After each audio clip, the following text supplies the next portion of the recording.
L-akbar asset u riżorsa li għandha Heritage Malta huma fil-fatt il-ħaddiema tagħha. Huma l-ħaddiema li ta' kuljum iwettqu fil-prattika l-missjoni u l-viżjoni tal-Aġenzija. Wara kull suċċess ta' Heritage Malta, wara kull rekord fin-numri, wara kull proġett ta' restawr, hemm huma. Għalhekk kien jixraq illi Heritage Malta tinvesti bil-kbir fil-ħaddiema tagħha permezz ta' ftehim kollettiv ġdid li għadna kemm iffirmajna.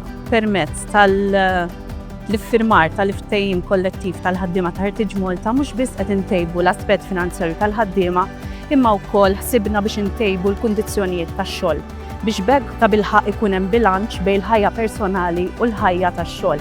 Infatti qegħdin nintroduċu xi ftijiet ġodda ta' flexible hours, ta' xiftijiet fejn dak li jkun jista' jilħaq kemm mad-domanda tad-dar kif ukoll mal-ħajja professjonali tiegħu fih dan Heritage Malta, kif ukoll qed inħeġġu wkoll l-impjegati tagħna biex jagħmlu iktar remote working u bekk ikunu qegħdin għal qalbhom jiġu fuq il-post tax-xogħol biex verament insibu dak il-bilanċ. Heritage Malta temmen bisħieħ lil ħaddiem li jħossu kuntent u apprezzat fuq il-post tax-xogħol se jagħti iktar mill-100% tiegħu.